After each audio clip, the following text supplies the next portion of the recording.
Hello bachcho, so let's understand the question first. The question says many planets are revolving around the fixed sun in circular orbits of different radius r at different time period t. To estimate the mass of the sun, the orbital radius r time period t of the planets were noted.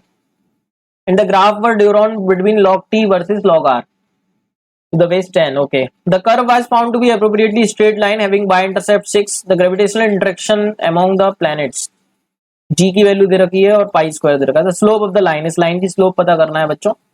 सो बच्चों standard format y equals to mx plus c से compare कर लेते हैं तो slope आ जाएगी यहाँ पे. तो उसके पहले हम एक छोटी सी रिलेशन याद रखना है. अगर हमारे पास ये हमारा सन होता है बच्चों और सन के अराउंड अगर हमारा एक प्लैनेट घूम रहा है तरीके से, ये सन के अराउंड प्लैनेट घूम रहा है और इसका टाइम पीरियड टी है, तो टी हम कैसे डिराइव करते हैं? अगर ये यहाँ से कितनी डिस्टेंस पर है बच्चों? आर डिस्टेंस पे है. तो टाइम पीरियड हम कैसे लिखते हैं? अगर इस प्लैनेट की स्पीड v है तो टाइम पीरियड को हम लिखते हैं 2 पाई are upon we.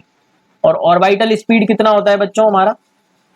Orbital speed का फॉर्मूला होता है हमारे पास under root G M upon are.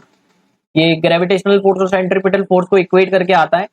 तो टाइम पीरियड का जो एक्सप्रेशन हो जाएगा वो हो जाएगा अंडर रूट ये जी एम बाहर आ जाएगा, जी एम बाय आर, इस तरीके से लिख सकते हैं हम बच्चों. तो बच्चों टी स्क्वायर को हम कितना बोल सकते हैं? 4 pi square R square upon G M by R. तो ऊपर आर क्यूब बन जाता है.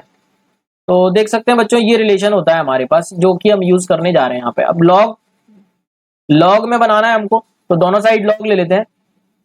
तो लॉग ऑफ टी स्क्वायर को हम कितना बोल सकते हैं? Log of this value 4 pi square R cube upon G M. अब बच्चों इस क्वांटिटी को मैं एक टर्म मान लेता हूँ, कांस्टेंट है ये, और इसको अलग. तो log A into B, log A plus B होता है, log A plus log B. तो ये हो जाएगा बच्चों log T square equals to log of 4 pi square upon G M plus log of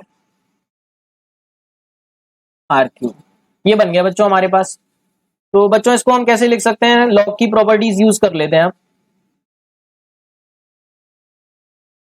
तो इसको हम लिख सकते हैं लॉग टी स्क्वायर को लिख सकते हैं 2 times of log T, power आगे आ जाती है. और इसको हम लिख सकते हैं, इसको कांस्टेंट मान लेते हैं, लॉग कांस्टेंट सी मान लेते हैं, इसको बाद में रख देंगे इसकी वैल्यू. कांस्टेंट सी पूरा का पूरा कांस्टेंट है ये. और लॉग आर क्यूब को क्या लिख सकते हैं? 3 लॉग आर. तो ग्राफ हमको किस किस के बीच में दे रखा है? Log R versus log T. तो इसको मैं इस तरीके से लिख सकता हूं, लॉग आर जो बना बच्चों वो कितना बन जाएगा हमारा? 2/3 लॉग टी माइनस सी बाय 3.